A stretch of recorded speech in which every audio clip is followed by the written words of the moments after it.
Hey Aries, it's Jerry from Sassy Woman Tarot, here to do your beginning of March reading. Hope everybody's well. Seed of Intention card for you. For today, I embrace stillness. For today, I embrace stillness. I'm getting a little raspy in my voice. I don't know what that's about. I wasn't raspy before I began the reading. So make sure you formulate a yes or no question in your mind regarding my Chinese fortune sticks. I'll pull that at the end of the reading. All right, let's get started. Hope everybody, like I said, is well.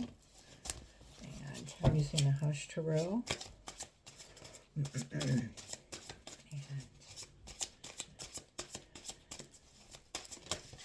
ooh, we're going to take that one. And we're going to take that one. My area has been saged. I have some patchouli incense burning. And oh, there we go. There we go, right there. That's it. That's all she wrote, folks. All right, so we'll get some clarity out here in a minute. So far, let's see what we have.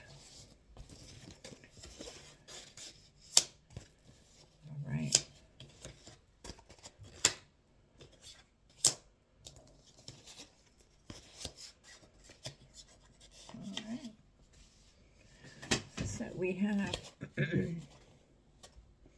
we have the Ten of Wands. And the Ten of Wands, look at this card. I'm sorry, I had to giggle at some of these cards. And the Ten of Wands usually refers to, you know, heart tried by pain. And I didn't mean to laugh about that. You feel weary, you know, you're taking on too much. Are you working too hard? Trying to keep your mind occupied. See down here? Look. See her hide in there? And then we have the Fool card. So, you know, could be new opportunities. It's a Uranus card, so a choice is offered usually. Impulsive, blind to truth, spontaneity sometimes, carefree. So maybe you just... that's how you're going to react to whatever. Okay. And then we have the Four of Pentacles. Four of Pentacles. Four of Pentacles usually is, you know, legacy, material possessions, holding on too tightly to what you have.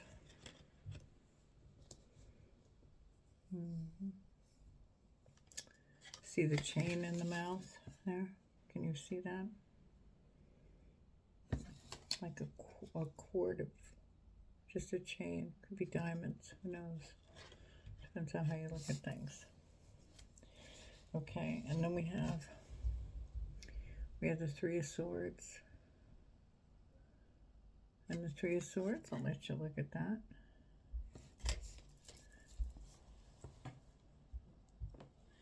All right, let me just see here. And the Three of Swords is usually sorrow.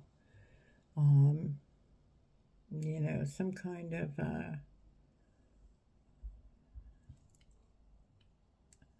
sorry, I was getting a phone call there and I have to try to ignore it. Some kind of possible third party involved. So the Three of Swords. Okay, and then we have the Moon card. It's an interesting Moon card, don't you think? And the Moon card is, as we all know, it's a Pisces card. It's intuition, self-defeat, sometimes deception, unforeseen perils, illusions, confusion. Can be a lot of those things. And then we have the Ace of Pentacles after that. All right, and the Ace of Pentacles after that. All right, and the Ace of Pentacles is a beginning, so we'll see where that leads. And we have the Empress as your outcome. I'm glad she's covered there.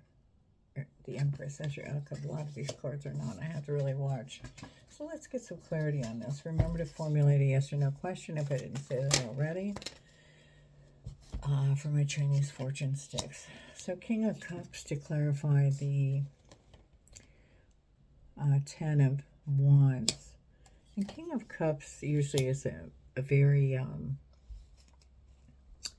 I don't know. Usually he's a reliable business person, somebody of law, somebody that knows the law. Usually, excuse me. And to clarify the Fool, we have the Seven of Pentacles. And the Seven of Pentacles is usually a pause during growth. So you're beginning, but you're pausing. You're taking your time because of the sorrow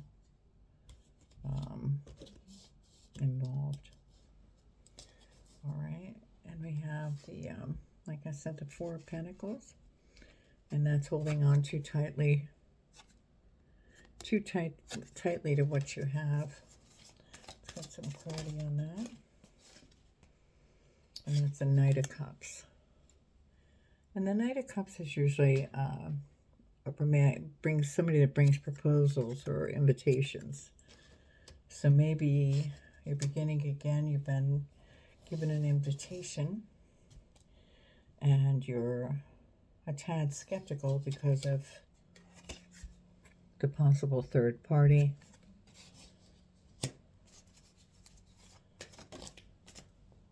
And the Hermit. The Hermit came out. So the Hermit is, it's a Virgo card. It's wisdom being offered.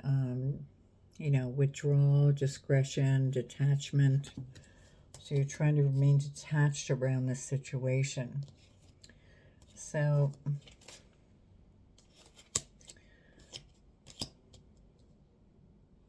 you still want to remain detached. You don't want to jump into anything. In the Moon, you feel something could be underlying in this situation. I think something could be underlying in this situation. So you're not trusting. Possibly based on what you just went through, Aries. But it could just be in general. Eight of Wands. And the Eight of Wands is usually, you know, swift action, journey, a message, activity, excitement, you know, travel by air sometimes. So,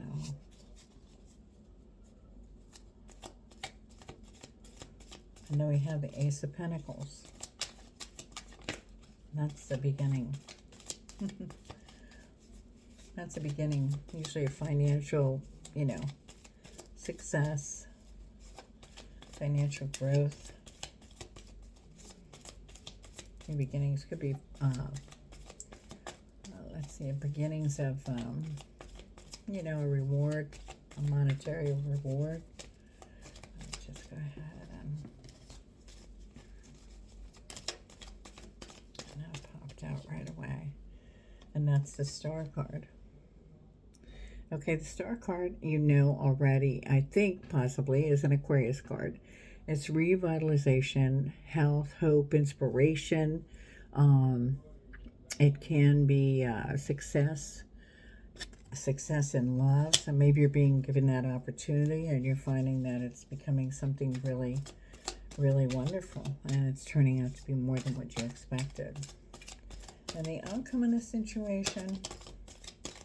Oh, we got a card that popped out. We had 2, 3. So we have the Empress.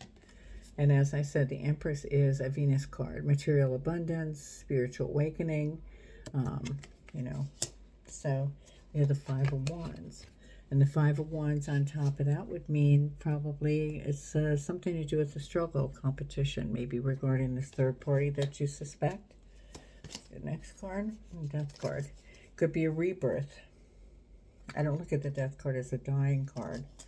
I have in the past, and at some instances I've had to, because it's just evident. But I would say this is a rebirth of the situation. You're going to give it another chance, and see the next card that was there, the Chariot. So the Chariot is conquest of mind over emotions. diligence, willpower. Sometimes it's, like being in the driver's seat. It can be sexual prowess, um, you know, and it's strong self-will.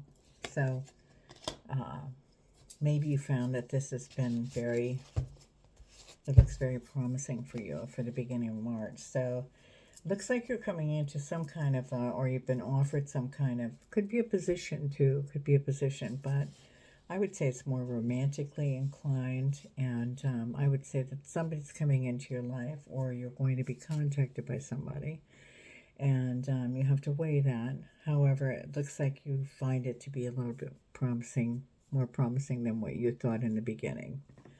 Okay, if you let yourself open to that. Okay, so let's go ahead and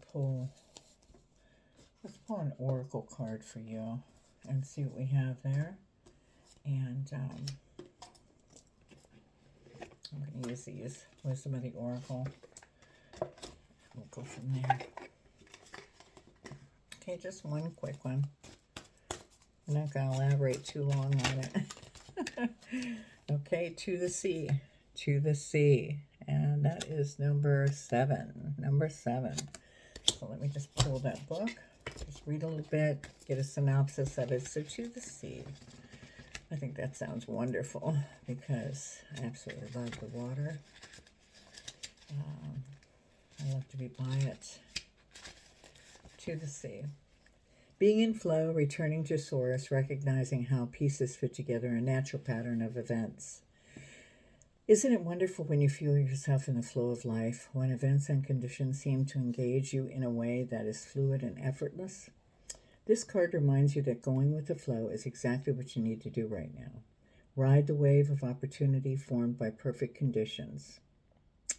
Allow trust and faith to guide you forward as you flow like a river into the sea. It says, so that's the overall message for that card. Okay. All right. Excuse me. I want to go ahead and pull, I do want to pull a gemstone for you, Aries, for the beginning of March. Maybe you want to check it out and get one of these for yourself. I'm going to take this one. Tourmalinated quartz. Are you a slave to technology? Excuse me. Are you being bombarded by too many electromagnetic frequencies? Amplify the protection from these draining forces by reconnecting with the earth. Take periodic breaks from electronics and recognize yourself. There is the stone. I hope you can see that without too much glare. And then it says, Angel of Energy Fields. I am grounded and focused. I enjoy relaxing in nature and regenerate and rejuvenate my energy field. My body easily deflects electromagnetic frequencies in my environment. I balance my life with fresh air and sunshine. Don't we all need to do that? Man, I want to tell you what. It's so nice to get out there and feel that sunshine. Oh my goodness. Yeah, a friend of mine posted the other day. Get out, feel the sunshine. So nice. All right, so let's go ahead and pull yes or no questions. Hopefully, that you formulated in your mind for Aries for the beginning of March. All right. Let's see what that is. 24. I don't know if you can see that. 24. And let's just go start this off near this 6. Let's go ahead and see what that number comes up with here. It says, you feel happiest close to home. Nature provides many rewards, and you are quite content if you can plant a garden and reap its bounty. The odds are not in your favor on this one. The odds are not in your favor on this one. And I trust my stick, so I don't know what you asked, but the odds are not in your favor. And it says you feel closest to home. Nature provides many rewards, and you are quite content if you can plant a garden and reap its bounty. So that's what I have for you, Aries, for the beginning of March. Take care. Thanks for stopping by. I do personal reads, numerous different kinds if you want to reach out to me. And If you like the content, please hit the like button. I'd really appreciate that. And my other readers would like that too. My other people that listen to me read and to get the readings. I do have some openings yet for March, so get in touch with me. All right, take care. See ya.